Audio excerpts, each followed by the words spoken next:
Boa noite a todas e todos os membros e membras do nosso canal. Sejam bem-vindos a mais uma aula especialíssima da série, onde a gente aborda candidatos fortes para serem o próximo tema do Enem. Na aula de hoje, nós vamos ver a segunda parte do nosso método, que aborda o plano da redação. Deixa eu compartilhar aqui minha tela com vocês. Estamos tratando do tema analfabetismo. Na aula anterior, nós vimos já os textos motivadores, analisamos os textos motivadores seguindo a divisão dos elementos lógicos de todo o tema do Enem. Todo o tema se divide sempre nesses mesmos elementos: problema, bem, causas e solução. Hoje a gente vai fazer o nosso quadrinho dos elementos, que é o próprio plano da nossa redação. Para quem é novo, não está entendendo o que eu estou falando, esse quadrinho aqui eu explico bem na aula anterior, na aula em que a gente viu os textos, e eu repito agora rapidamente. Esses são os elementos que são quase como as peças do quebra-cabeça que reaparecem em todo e qualquer tema do Enem. Todo e qualquer tema do Enem sempre trata de um problema. O problema é o tema. Se você identificar o problema que você precisa resolver, então você não vai nunca se afastar do tema. O tema é o problema. Mas o problema, ele é causado por alguma coisa, uma ou mais coisas, que são fatores que ocorrem antes dele, que provocam a existência dele, certo? Violência contra a mulher, a gente pode falar de machismo, né? Uma cultura de achar que o homem é melhor do que a mulher, alguma coisa desse tipo. Em suma, são ingredientes que levam ao problema, que causam o problema. Todo o tema do Enem, vocês vão ter que resolver um problema, que é o tema, mas para resolver o problema, vocês vão ter que partir das causas. E da mesma forma que essas causas causam o problema traz também as suas consequências. E é por isso que ele é um problema, porque ele traz consequências ruins.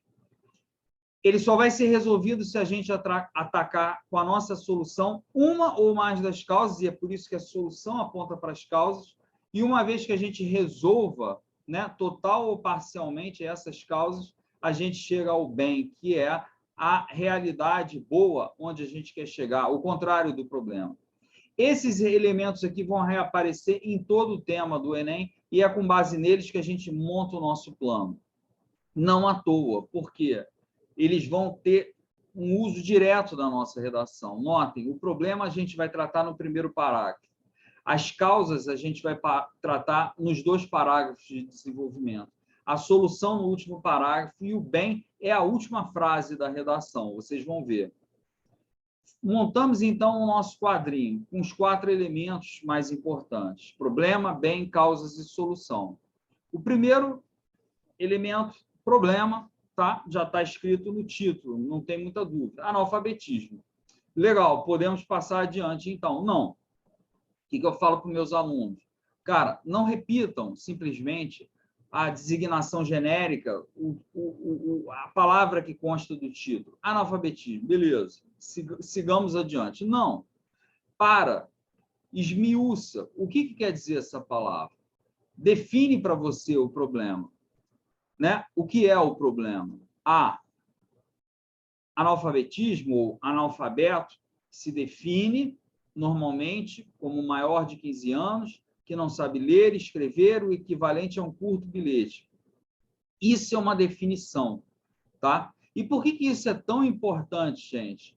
Porque a definição vai ser a primeira frase da tua redação.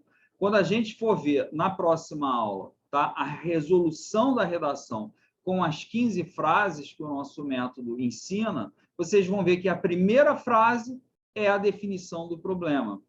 Analfabeto se define normalmente como maior de 15 anos, que não sabe ler e escrever, equivalente ao curto bilhete. Assim que se começa a redação, definindo exatamente o que você está vindo resolver, qual é o problema do qual você está se ocupando. Notem as partes importantes da definição. Maior de 15 anos, é lógico, né? Não adianta a gente falar de uma criança de 5, 6 está aprendendo a ler. de 3, 4 ainda não tem nem como aprender. Então, existe uma idade a partir do qual a gente costuma definir, né, o indivíduo de fato como analfabeto. Analfabeto, a princípio, todo mundo é, né, desde que nasce. Outra coisa, que não sabe ler e escrever, equivalente a um curto bilhete, né, porque, em suma, né, às vezes a pessoa lê, mas lê pouco, né, é importante estabelecer esse limite, quer dizer, não, a partir de que ponto a gente chama, a partir de que ponto a gente considera que a pessoa está alfabetizada.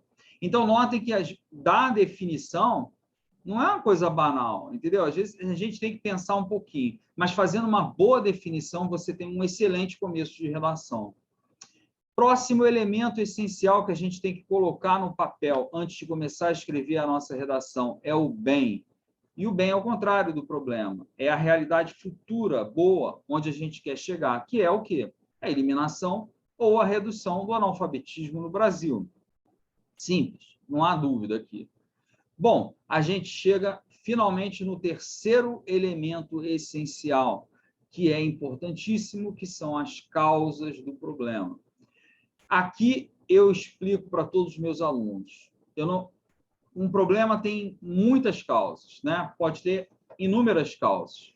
O importante é que vocês selecionem as causas que vocês acham mais importantes, e daí o caráter dissertativo, argumentativo da redação, é a visão de vocês sobre o problema, o que vocês reputam relevante, e vocês devem agrupar as causas que vocês pensaram em 2 grupos. Por que 2 grupos, professor? Porque um grupo você vai abordar no primeiro parágrafo de desenvolvimento e o outro grupo você vai abordar no segundo parágrafo de desenvolvimento. Com isso, a tua redação vai ficar super coerente, super coesa. Notem, para esse tema aqui eu pensei em 2 grupos, causas socioeconômicas e causas técnico-pedagógicas, certo? 2 grupos de causas são bem diferentes. Notem também que o primeiro grupo ele vai se referir um pouco ao aluno, enquanto as causas técnico-pedagógicas vão se referir ao ambiente onde o aluno está, à escola. Vamos ver. Causas socioeconômicas. Atenção, causas socioeconômicas é o nome do grupo que a gente vai abordar no primeiro parágrafo de desenvolvimento. Mas quais causas estariam dentro desse grupo? Criança que precisa trabalhar e se afasta da escola, ou chega cansada na escola e não aprende direito. Criança que mora longe, perde aula, não se alfabetiza direito, acaba saindo da escola. Aluno que já é adulto, que fica com vergonha de voltar a estudar, etc. São tudo causas socioeconômicas ligadas às condições pessoais do aluno. Tá, e dentro do grupo causas técnico-pedagógicas, quais seriam essas causas que estão dentro desse grupo? Várias também. Os métodos utilizados pela escola, a gente viu num dos textos motivadores, né, que não existe um só método de alfabetizar.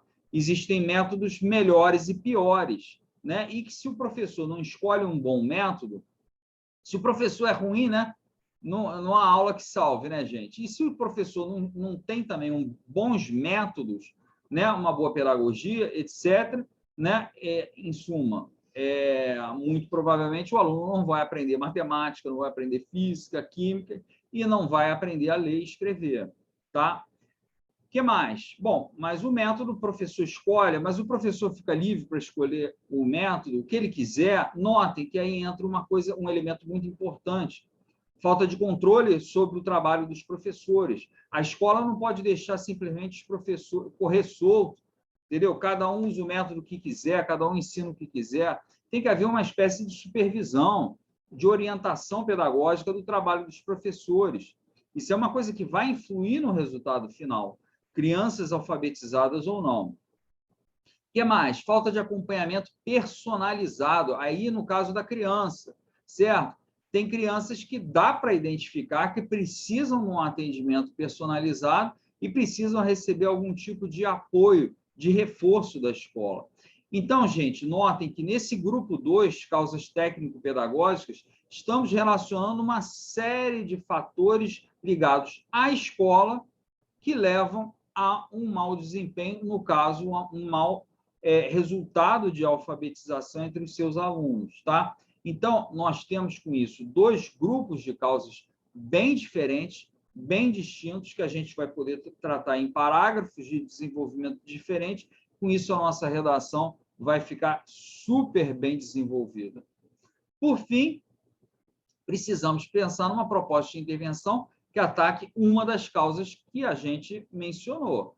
Não é uma proposta qualquer, não. A proposta de intervenção tem que se dirigir a uma das nossas causas.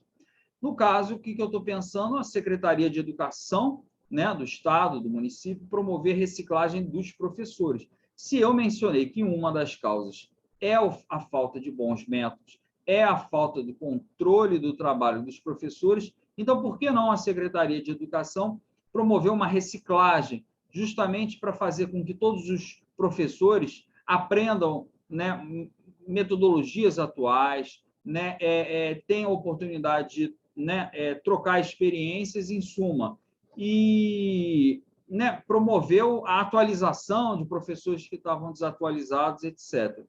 Essa foi a ideia de proposta de intervenção. Com isso, gente, a gente termina, tá? Esse aqui é o plano da nossa redação.